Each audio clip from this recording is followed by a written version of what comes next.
you all for being here tonight. We know you're busy. My name is Penny Wright, and on behalf of all of us at the library, we're pleased twice a year to have a woman who we consider the greatest authority on college admissions counseling, Joyce Grattan. Joyce grew up in Southampton.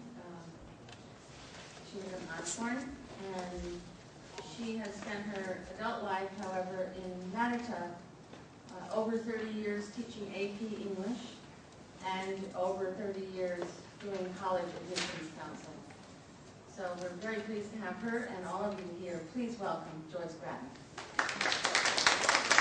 Kind of you for the generous introduction and for inviting me here for the, I think, 11th year I've done these presentations.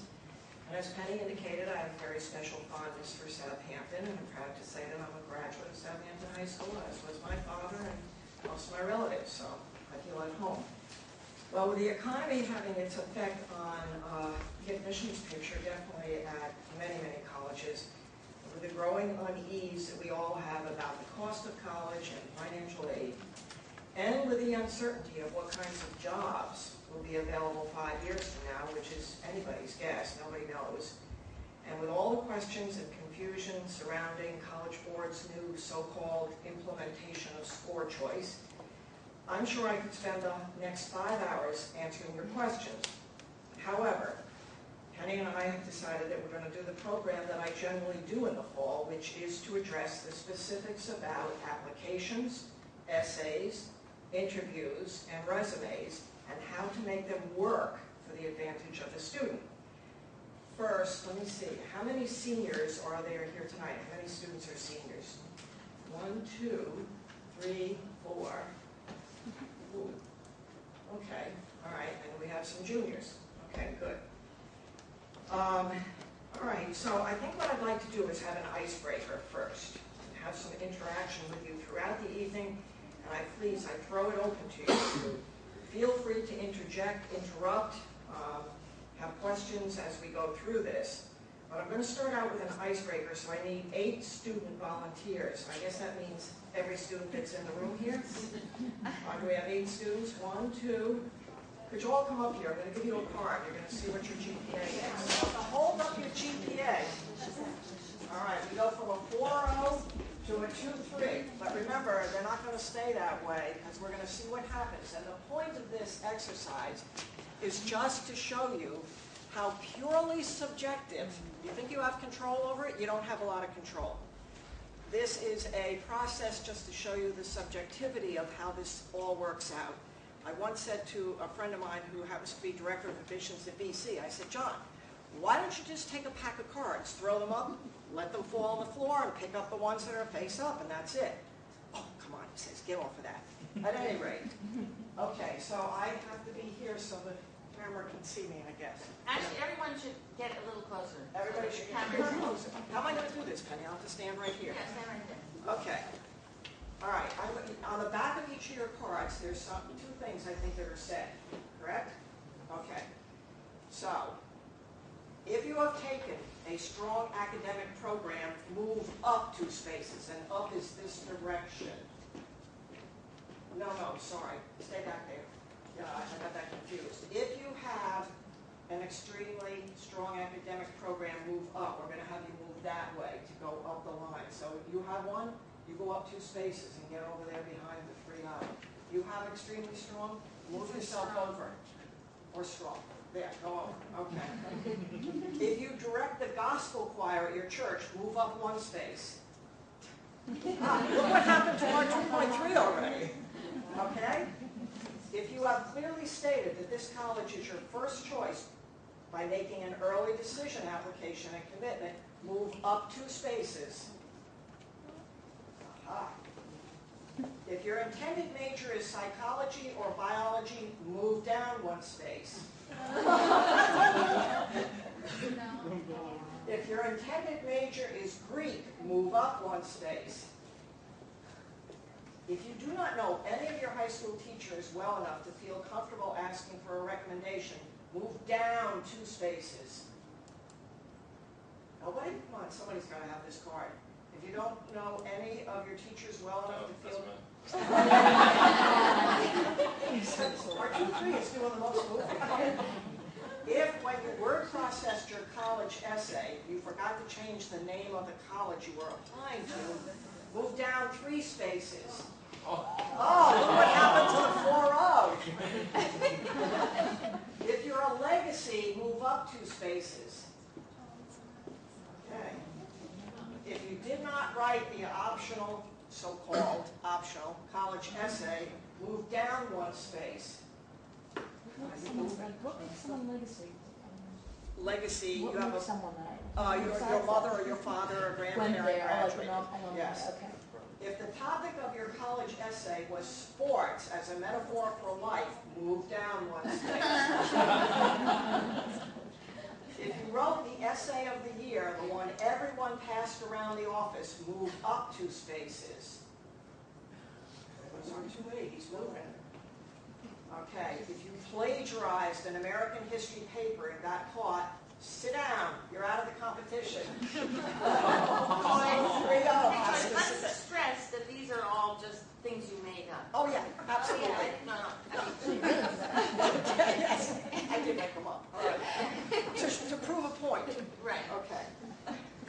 If you will be the first in your family to attend college, move up 2 spaces. If you attended an enriching summer program between your junior and senior year, move up 2 spaces. If you have participated in no extracurricular activities, move down 3 spaces. 1, 2, 3. Okay. If you have participated in a significant community service project, move up 1 space. If you're an Eagle Scout, move up 2 spaces. If you're a varsity athlete, move up 1 space. If you're all region in a sport, move up another space. If you got a D in an academic course at the end of your junior year, move down 3 spaces.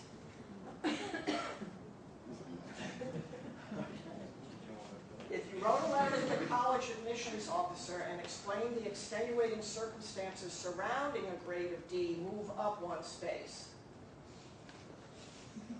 If you decided to protect your GPA by not taking AP classes offered at your school, move down 2 spaces. If you come from a single-parent household and must work part-time to help with expenses, move up 2 spaces. Forgive me for the last one. I don't mean anything by it, it's just pointing out legacy. If your last name is Bush and the name of the college library is Bush, and it's not a coincidence, move all the way to the front of the line.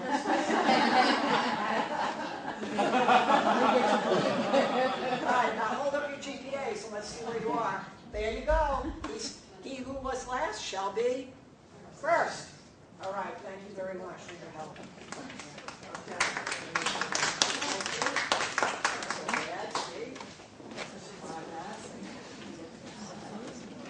All right, so what does that show you? Anybody want to guess about what that shows you? Huh? Come on, somebody, give a little. That's not so far-fetched, what I just went through. It's not far-fetched at all, believe me. So that is an exercise to show you basically that there are many things over which you have no control and some things over which you do have control. What I'd like to stress tonight are those things that you can control. And as I pointed out in my presentation in the spring, there's so many variables that it's hard to make a definite statement about anything regarding college admissions, because every college has something different that identifies it and what it wants out of you. But what I want to stress to the students who are here tonight is that you can control the process. You can't control the external factors, but you can control the process. And that's what I'm going to talk about. So what I'd like you to do first, you all, I hope, have the packets of information, do you? All right, everybody's got the packet of information? Even the people with the 4-0 and the 2-3. See, I loved it. I'm still going to tell you the 2-3 can end up first in line all the way. All right, so the first sheet here is just quickly, I will go over with you if everybody has them. I'm not going to spend a ton of time on this one, but it's tips for parents and students to manage the process and don't let the process manage you. First thing, right now, you should, how many seniors again, raise your hand so I know how many I'm talking to. 1, 2, 3, 4, 5, 6, 7, 8 seniors. You should have started. If you didn't, go home and start right now. Not this minute, but in a little while, okay? You have to have a calendar that you've got to work the parents and students together. It cannot be simply the parent says it has to be done right now, and the kid says, I've got 5 exams tomorrow, I can't do it right now. But there has to be some kind of a workable calendar. And the second point is, and as I work with students, and I've worked with students, as you can tell, for a good number of years, I almost feel like sometimes I should have a degree in psychiatry, because what I'm really doing is trying to bridge this gap between parents and students. And the thing that I finally say to everybody is you got to be honest with each other. You know, I mean, the parent has to say, look, this is what's possible, this is what is not possible in any way. The kid has to say, I'm sorry, that's your dream, but boy, I don't buy that dream. It's not me, I don't wear those sneakers. So you've got to be honest, and we have to find out what sneaker fits the student best. The sneaker being the point that the student has to walk around in these sneakers, not the parent, not the boyfriend, not the girlfriend, not anybody else but the student. How are we all going to know that if the student doesn't tell me, oh, all these shoes really hurt my feet, they're much too tight? We're not going to know unless the kid says so, okay? Which brings us to the third point, keep an open mind. Parents, I tell you, colleges have changed drastically. Talk about changing drastically. Anybody see the article? I have this. BU has opened up a brand new dorm, 25-story dorm. I shouldn't make fun of this because I'm not really making fun of it, I'm just aghast by it. It's a 25-story dorm. It is lavish. The pictures of it would be better than any hotel anybody here has probably ever stayed in. It is 25 stories. It has a view of the river, the view of everything that you want to have in Boston. It's the premier piece of real estate in Boston. And I'm thinking, if a student is going to live there as a senior, they're never going to live as well again in their life, probably, unless, you know, I mean, it's unbelievable where they're living. And yet, something bothers me about it.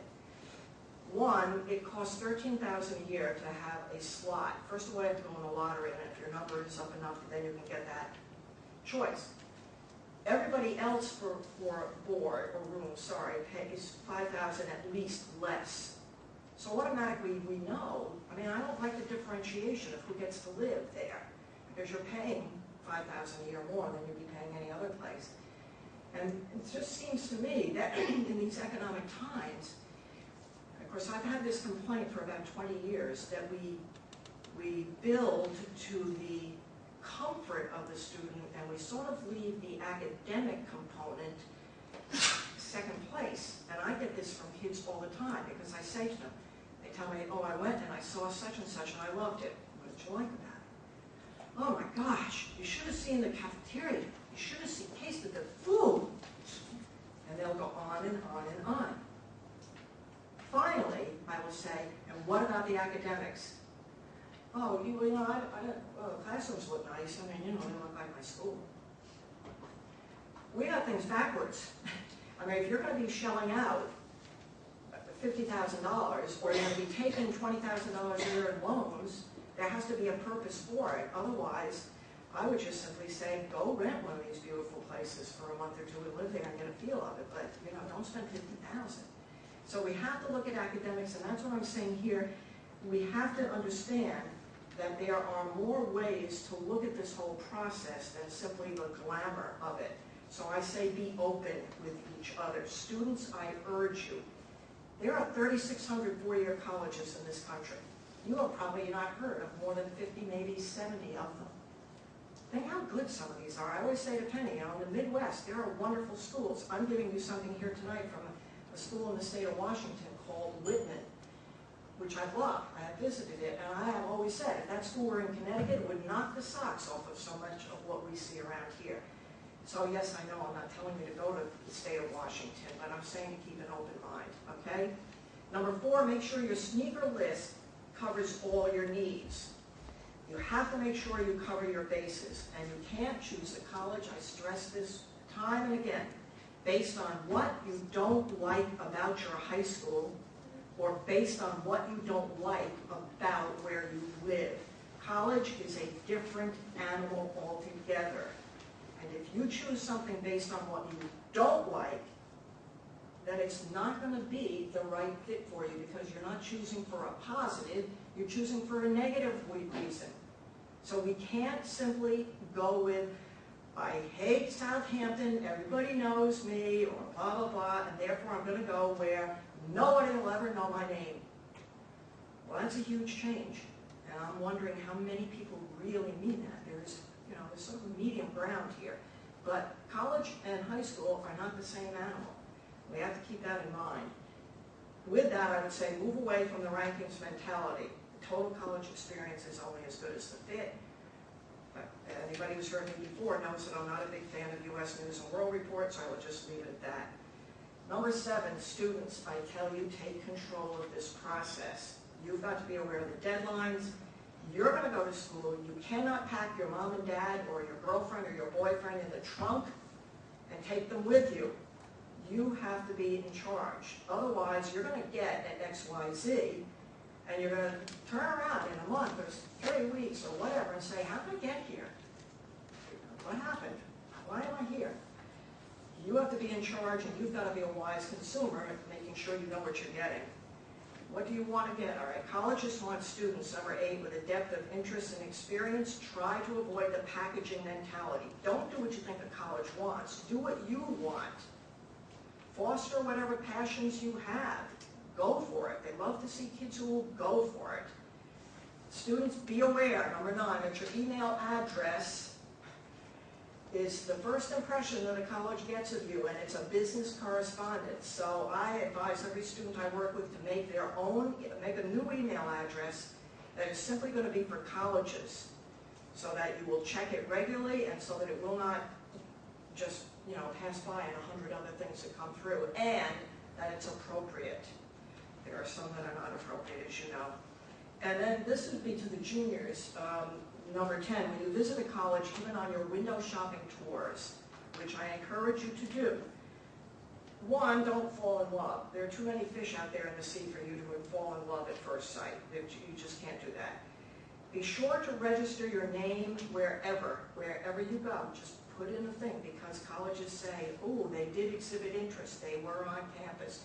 Even as a junior, it's not too early, even now, all right?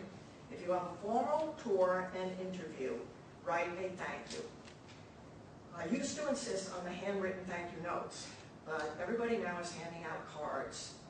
And so you may email, because that's generally what they give you on their card. You may email a thank you, but proofread it, please. Don't go sending off a thank you, spelling everything incorrectly. For anybody who wants to know, I put additional websites down there. The first are test prep sites. The second group are career counseling sites. Third, Common App, which I will talk about. And fourth, particularly for the parents, financial aid websites, scholarship websites. At the very, very bottom, you should mark fastweb.com, because if you're a junior, it's not even too early to start looking at what scholarship things might be available for you. Parents can get on, parents of juniors, and do an estimator as early as a junior year. You need to find out what ballpark you're going to fall into. Okay? Number 2 then would be application hints, and I'll again try to just point this out. I think that's sheet number 2. It's on the back, correct? Application hints. The first is somewhat a rehash. Visit a college to which you're applying if possible. Now, I know that means that there's often a financial, like, do I have to go take another trip? It does count in some way. I know BC, for example, they have over 50,000 visits a year. 50,000 kids make a visit to BC every year. But some colleges, particularly the smaller liberal arts, more traditional colleges, weigh your interest in the school quite importantly when it comes to the selection process, especially the highly competitive ones. So that's what I would say, number one. Number two, start early. If you didn't start already, you have to start tonight, okay? Juniors, it's never too early for you to start keeping your resume in the correct format, which I'm going to show you. The resume format, which I have to make clear, as an English teacher, I'm allowed to talk about English teachers. This is not a format that your English teacher will give you. This is a format that is called an extracurricular resume that goes along with the Common Application format. Now, I'll show you some and I'll give you the form of that, all right? But juniors can start it now to keep track of what you're doing. And then in part of number two, it says, most colleges look for completed online applications. So the question always comes, well, they're on the Common Application, but they have their own, so I'm going to do their own. I say, why? Why put yourself through the agony of doing something extra? Common App, all the colleges using Common App pay to be part of the Common App. They're not going to pay money if they don't weigh it equally to their own. The colleges that choose not to be on Common App, Columbia, Georgetown, will make you get onto their site and do it on their site. But everybody, I don't know anybody now really that's not doing the online applications. There is a SUNY paper form that's easy to do. But for example, there are, I think this year, 10 SUNY schools that are on the Common App. So it's just trying to cut down on the paperwork is what we're trying to do. All right, point number three, make sure that specific skills or activities that you hope to continue in college are reflected in your application and your resume. On the Common App, there is a form that they call the Arts Supplement, and there's an Athletics Supplement. So some students like to do an athletic resume or an arts resume, meaning music or a portfolio for art. You can do that, but you also can do that online. And I will point that out to you when I get to that. Point four, this is interesting. If you have a keen interest in the offerings of an underpopulated department of the college, no harm in contacting the department chair and starting a conversation. I mean, if you're interested in something that is,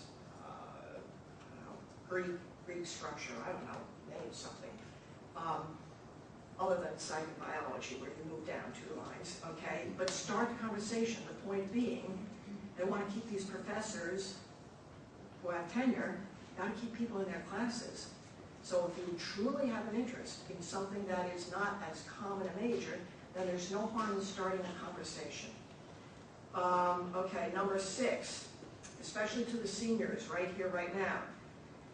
Give your teachers and counselors plenty of lead time to write your recommendations. If you haven't handed out the recommendation forms yet, you should be thinking about doing it right away. And how many high schools might I have? Do we have Southampton High School here, obviously? Any other high schools? West Hampton, okay. Follow the guidelines of your guidance office. Some high schools are now having the teachers have their recommendations computerized, so online. Other high schools are still asking you to hand out the Common App form, and they are keeping them in paper form and then Xeroxing them and sending them along with a high school transcript. The other point you should know is that at each high school, and I work with probably 40 different high schools a year, I think there are 40 different routines that they go through, but you have forms to fill out for the high school. So you can't let that go by. What you need to do now is find out from your guidance counselor if the recommendations are paper or if they're going to be done online, because that's the first step you need. And then, remember this, if you wait until November and you've got a December 1 deadline, that teacher that you hand out the form to November 1st, 2nd, or 3rd is probably already done, 30, 40, 50, whatever. By the time they get to you, they're tired. And you have to give them time. They're not going to turn around and do this overnight. So you have to, really get onto that, okay? Point number 7, one other point on number 6. Avoid recommendations from big shots who don't know you. They count for almost nothing. Sorry to say that, little. There's something to the saying, the thicker the folder, the thicker the kid. meaning the more letters that go into the application file from people who don't even know the kid, admissions people start saying, what's the matter here? This kid, can't get in on his own? What is the deal? The thicker the folder, the thicker the kid is an old statement, and there may be some truth to it. But letters from big shots who do not know the applicant are not worth anything unless that big shot, has the name on the library or something. Okay, then we're talking some substantial money. All right, and then number 8, the admission system varies somewhat from college to college. Admittedly, it is not perfect. It is very complex, it's very subtle, it's very demanding, but you can take control of the process, and that's what you want to do. All right, for the third sheet, very quickly, this is the admissions process. What does the college take into account when they look at your application as a whole folder? First thing you've got to know, the goal of the college is to get a well-rounded class. That doesn't mean a well-rounded kid, does it necessarily? They want a well-rounded class. What goes into a well-rounded class? A lot of specialists. They're going to have the kid that can jump 12 feet and dunk a basketball. They're going to have the person who's first chair oboe. They're going to have the person who can edit the paper. In other words, they're going to have a lot of people who are committed to what they're doing, and then they're going to put together what? A well-rounded class. So that's what they look for, plus the fact we have to consider they want financial, whole range of financial interests here. The richer the better, obviously. Geographic, they definitely want that.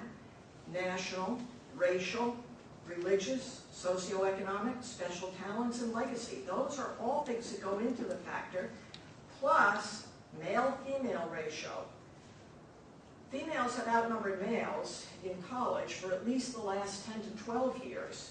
The admissions process has begun to reflect that in a dramatic way, especially when there seems to be this push to try to keep it, we're pretty near 50-50, when in point of reality, most schools are basically 60-40, 60% female, 40% male.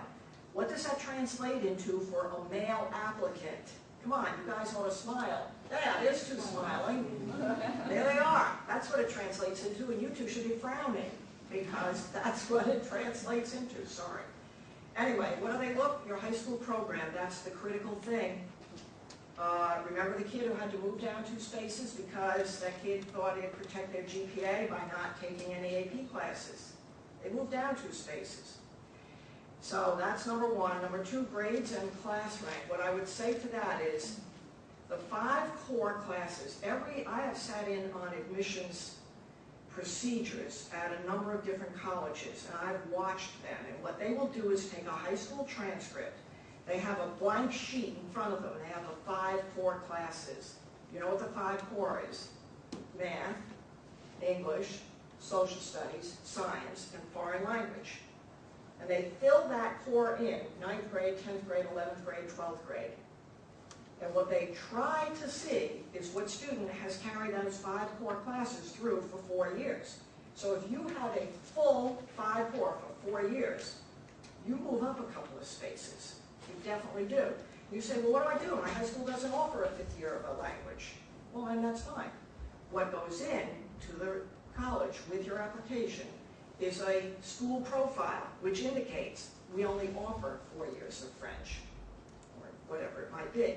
But they still like to see if you have challenged yourself. And that's the point of looking at the 5 core. When I meet a kid who's a junior who had foreign language in 7th and 8th grade, counting as 1 credit, and then 9th grade, 10th grade, and took the Regents in 10th grade, and then as a junior comes to me and hasn't got a foreign language, I say, why? Well, I don't need to. I mean, I have met my graduation requirements. Yeah, you have met your graduation requirements, but, and the big but is, what have you got in the space? What's happening to your core? All right, do you have any question about that? Okay. Second would be your grades and your class rank. Third, your test scores. They do count test scores. I'm increasingly happy to see that there are 800 colleges in this country now that have some form of test optional, meaning you do not have to submit your scores Or they have what they call test flex, where you can submit, say, 2 SAT subject tests, where you can submit ACT, or you can submit nothing and submit a paper. There's a lot of variations, and I can't say there's one blanket rule. But every year now, thankfully, there are more schools that go test optional under this assumption that a one test cannot tell how well a student is going to achieve in college. Again, it's ridiculous to think that that has been the case. But on the other hand, I will say this. For your large universities that have 30,000 applications a year, there's no way of reading through that other than to use the test scores as a predominant factor, okay? They will look for your extracurricular activities. And one thing I say, if you don't have any extracurricular activities but you work a job, that's fine. If you're working, that is fine, okay? And then your personal qualities, and that's what we're going to talk about here. There's one sentence I want you to look at. Here's where the student's essays, teacher recommendations, and interviews can tip the scales in favor of the applicant and illustrate how one can become competitive in the field of equally qualified applicants.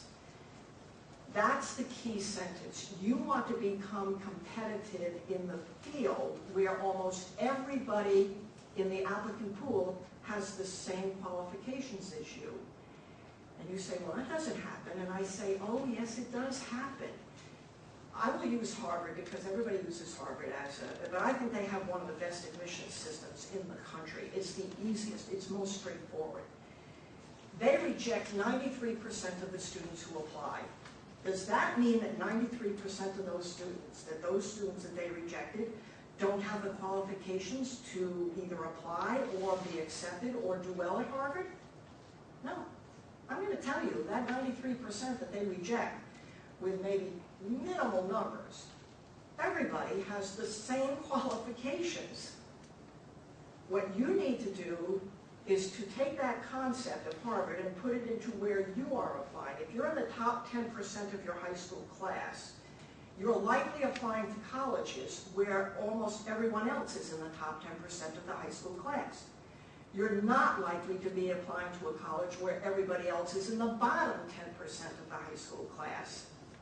So what you want to do is make yourself stand out in that field of equally qualified kids. How do we do it?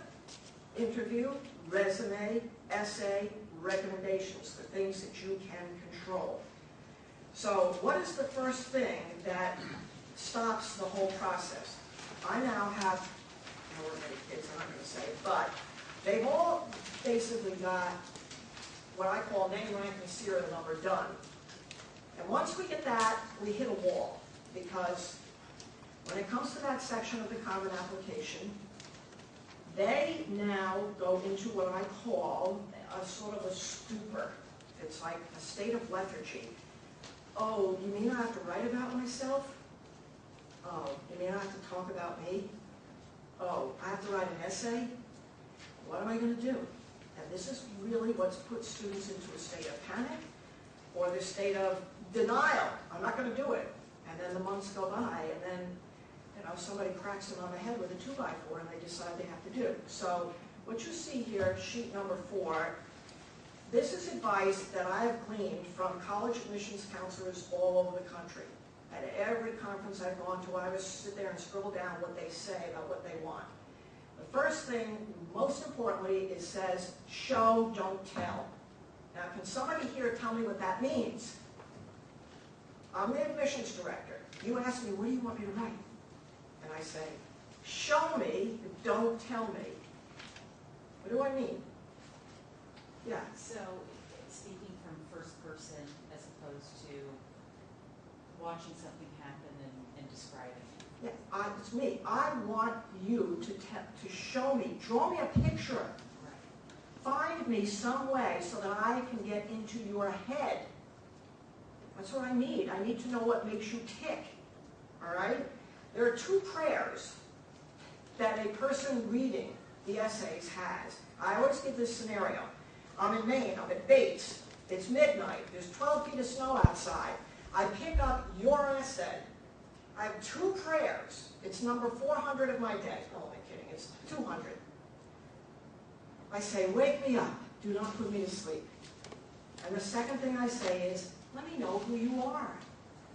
That's what I want out of you. That's what all of them want out of you. So show, draw a picture, paint something. Number 2 says, don't describe your experiment, show me your curiosity. See the difference between telling about the experiment, but showing me who is the person who did it? All right, 3, the person writing the essay should be the only person in the world who could ever write it, because it's you, and you are the only one that's you. So it has to come from you. 4, when the essays are too broad, this is from a guy who used to be director of admissions at Princeton. He's a big, booming guy, big voice. Fred Hargenheim used to pound his fist. And he would say, tell them to tell me how they brush their teeth. True.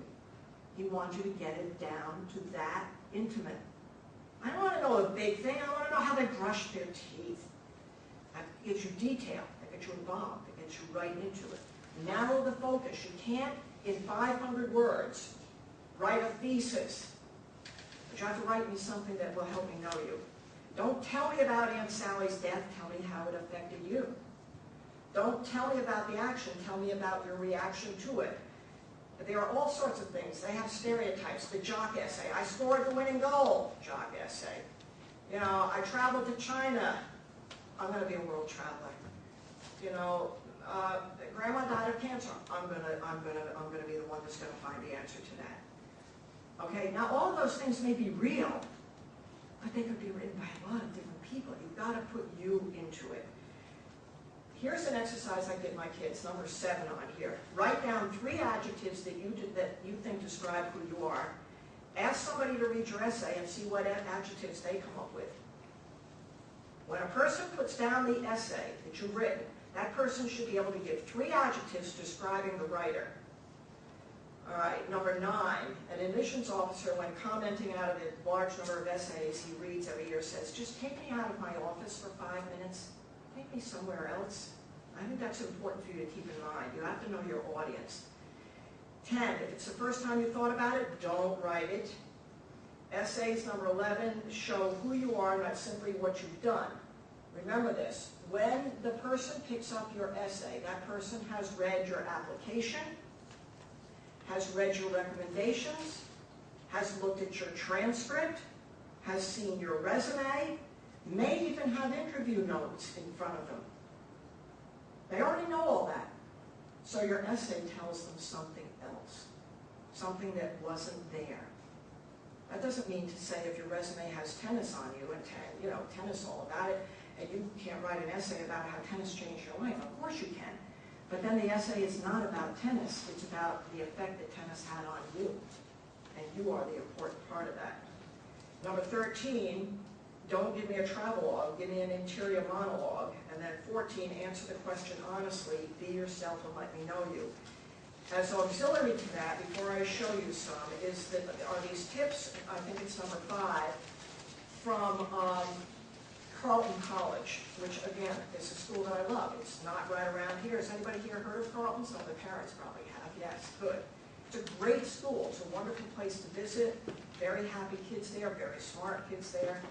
But they put out this, which I thought was great because it's not from me, and it's not from, this is from a college, knows exactly what they're looking for.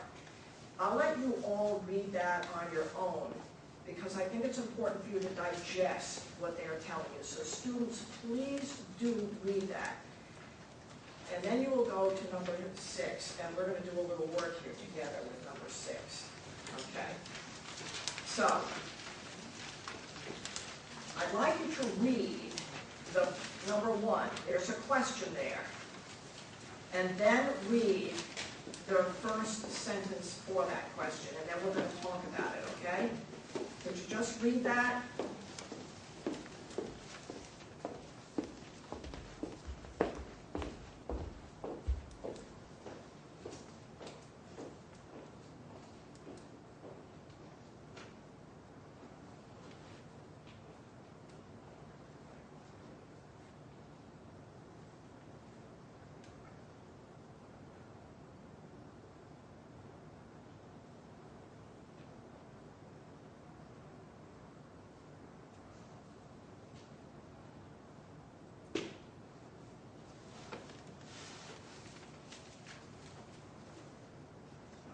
Now, every successful essay will have what I call a vehicle, a metaphor. It's a way of getting you where you want to go. What's the vehicle here? What's the metaphor here? In this one. What's he using? Or she? You remember? Surfing. Surfing is the vehicle. Surfing is the vehicle. Surfing's the metaphor. Now, is this student someone, let's give a couple of adjectives here. Would a person who is not a risk taker have tried to write this way? No. It's not safe to talk about surfing as an art form. How do you suppose a college looks at this? Huh? Love it. Absolutely loved it. They loved this. Why did they love it? Creative and personal and took a risk, a challenge, thought out of the box. Okay? That's what quality. Now, you're probably saying, well, you know, my English teacher said we can never write, oh, I mean, surfing, who wants to be known as a surfer dude? This isn't about being a surfer dude, although there's nothing wrong with being a surfer dude. If that's who you are and that's what you want, and that's what you want them to know, then you go with it. But this, I thought, we took this concept, and this is only his or her first statement, but you can come up with adjectives. And when the reader picks this up, does the reader want to continue, or does the reader say, oh, another one of these? No, the reader wants to continue. Do you kids here especially see that? The reader, you have grabbed the reader's attention. All right, do the second one. And think of the same things. Do the second one.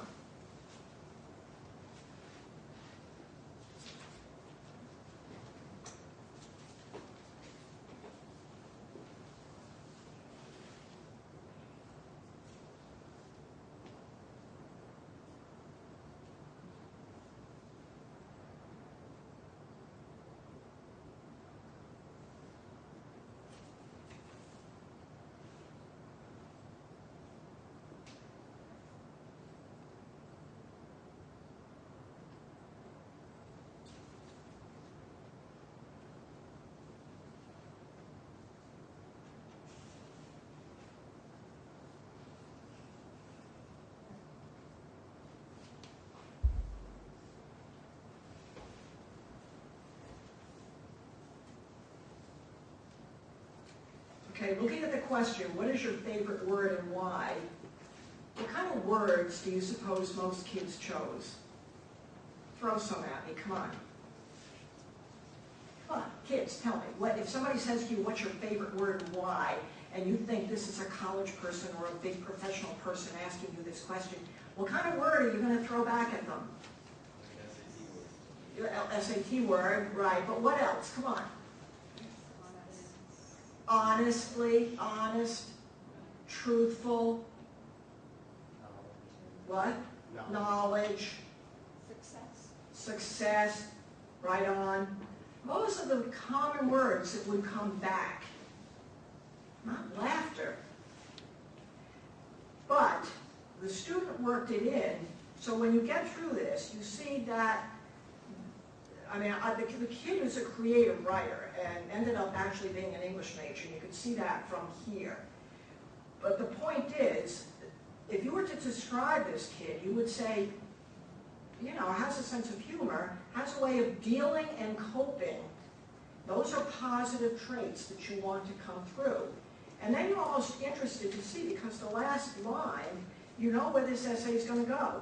It helps to define who I am, what I value, and how my family operates. You can't help but like some of the way that goes together. So that grabs somebody's attention, okay? All right, now, let's look at this. For a 17-year-old person applying to college, the future appears to be bursting with numerous and diverse opportunities. I'm excited about my future, for though I am certain I will do my utmost to create a successful and happy one, it is uncertain what it will be exactly. I am certain, however, that a strong liberal arts education will help to shape my future and stretch my mind and talents to hone my intellect and wit. Kids, react. Come on. Boring. Trite. 100 of these, 200, 500. Kid uses SAT words. Boring. It's not there. It's not going to do anybody any good. So seniors who are looking to write an essay, never start out like that. Because you're almost dead in the water. Because I, one, wouldn't want to go any further. And you know you wouldn't either. We have all grown closer together and share a very special relationship. We have learned to make every day count and not let any precious time slip away. We need to live and enjoy life now while we can. What's the problem? What's the problem with that? It's a cliche. That's the word. Remember what I said to you? The essay you write, only you should be able to write it? Who can't write this? I mean, come on. It's a cliche. And it's filled with those cliched words. We need to live and enjoy life now while we can. Duh. Okay? They make it worse. I am a member of the school. These are all real. I am a member of the school band. I started to play trumpet in 6th grade. I played the trumpet in junior high and high school.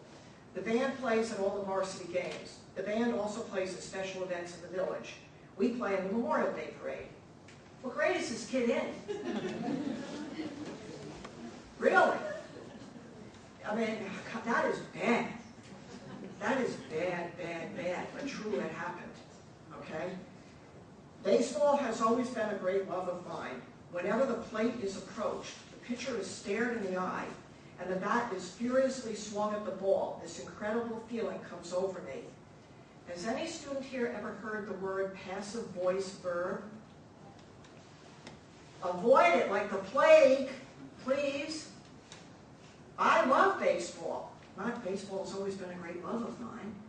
Whenever the plate is approached, you approach the plate. You swing at the ball. The ball isn't swung at. You do the swinging.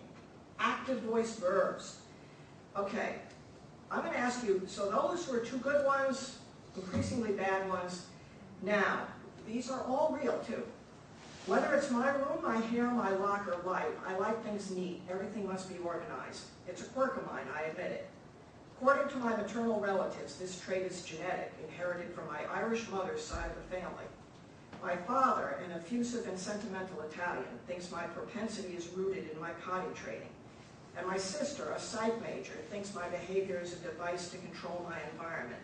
Operant conditioning, she calls it. Psychobabble, I say.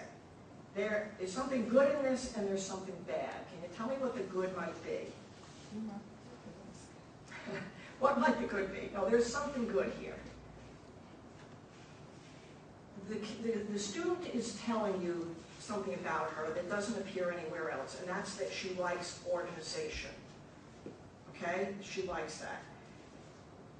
So that's her vehicle, and she could go somewhere with it. Like the first one that was good, the vehicle was surfing. The second one, the vehicle is laughter. Here, the vehicle would be the neatness trait or quality. But what happens then? What does she get into? What you call the SAT words. Say it directly. You don't have to use words that you wouldn't ordinarily use. Since the advent of the computer, where everybody just goes to thesaurus or dictionary for a word and plugs in a word, not knowing. The colleges know this. I mean, they just say, come on, this isn't you, this is word check or something else. Make it you. All right. I like to be surrounded by people with a variety of backgrounds and interests. Boring. You can tell right away. It's going to be boring. It's boring. It's a bad sentence. But during the night, I sang the theme song from Casablanca with a baseball coach who thinks he's bogey, discussed Marxism with a little old lady, and heard more than I ever wanted to know about some woman's gallbladder operation. That's going to go somewhere. I want to know where this took place and what this kid was doing where he had these conversations. I bring that up to say to you, a good way to start an essay might be with an anecdote, a little story. Okay? I'm going to just give you a couple. I'm going to show you something also. All right? Here is an essay. You always ask, how many words? Well, the Common App says A minimum of 250, I think they say. Or maybe they say a minimum of 250. They say at least 250. What they're really looking for is something in the 500 range, 500 or 600. So what is that? That's this. This is 516. That's 516 words. That's it. That's perfectly fine. All right? 516. Tell me about this kid. Give me adjectives. My hair is abnormally curly. Think, Orphan Annie meets Donna Summer meets Albert Einstein curly. Don't try to compare it to someone else's hair that you know. Mine's different. It's curly to the point of rebellion. It demands attention and it defines. It obstructs chalkboards, gets caught in people's glasses, and makes frequent appearances in the nightmares of my hairdresser. It escapes ballet buns, completely engulfs brushes, and is a fire hazard in chem labs. My hair is aggressive, out of control, and has a personality all its own. What's her vehicle? Hair. And it works. At the end, you know what this kid is. You know, she's like a pink-stemmed green rose, is what she is. She thinks outside the box, she works outside the box, but she's creative. So that works. This one, I found myself in a box of cashew. Like a box of cashew, I am multi-grained. So she goes on about the multi-grained parts of her personality. It works. Her vehicle, her metaphor, is the box of cashew. According to John Donne, no man is an island, but if someone ever wanted to try and prove him wrong, I would be the person to speak to. Having lived my entire life on an island has given me plenty of insight into what makes them so appealing, and why it will always be necessary to create bridges to get off. Written by a kid who, guess where, lives on Shelter Island. Because it's important, if someone doesn't know Shelter Island, and this kid is applying, as he did, to Tulane and McAllister and some other schools, they don't know what Shelter Island is. He's got to give some feeling of what it is. So he did, and did that well. This is just about 600 words, 605 I think I counted, see? It's not a huge task. This one wrote about a tree in her backyard that had, she was a creative writing major, so I'm not going to read it, it's a little longer, and it's extraordinary, but she talks about an old swing that's attached to this tree in her backyard. And as the swing goes backwards, she reflects upon those memories. And as the swing goes forward, she looks to the future. It's really good. This I love. It's by a Southampton kid, so I can't hold it up too much. It's called a tuna sandwich. I'm convinced that sitting in the lifeguard chair is the closest thing to a Zen experience that remains in the modern world. No books, no cell phones, no electronics, just the blue horizon, peace, infinity. A more intelligent person would probably utilize this time to evolve into one of the world's great philosophers. Locked deep in thought, with an eye out for trouble, one could ponder and reflect on the great unanswerable mysteries of human existence. Instead, I was pondering the subtleties of my tuna sandwich. It's really good. It talks about the pickles being critical. We had to cut this down a lot, but it worked well. So his tuna sandwich is his vehicle. You get what I mean by a vehicle and metaphor? Imagine being 8 years old in a bitty basketball league and having every other kid in the room look as if they were in kindergarten compared to you. As a 6'5" senior wearing size 15 sneakers, I still can't fade easily into a crowd. And he talks about being in 8th grade and having people expect him to act like a senior when he was 13 years old. It's very personal. It showed up nowhere else. Nobody wrote, you know, he was a kid who was 6'5" with size 15 sneakers. I like this one. I work in a shoe store. It's a small, intimate shop on the quaint main street of Sag Harbor, which encompasses the traditional facade that is ever present in our small town, population 2,347. I know the store in and out. My average of 30 trips up and down the stairs every day have made me notice every chip in the paint and crack in the ceiling. However, the store is so much more than a place for people to shop. To me, the store is a microcosm representing the society we live in all of its glamour and all of its flaws. So if you have a job and you can work that in, as she does so effectively here, 197 pairs of shoes live in this store. So you see, something that doesn't appear anywhere. I hope I'm not beating a dead horse, but I know seniors so well but I know they're sitting at home paralyzed now about what to do. Why are they paralyzed now when it's September 16th?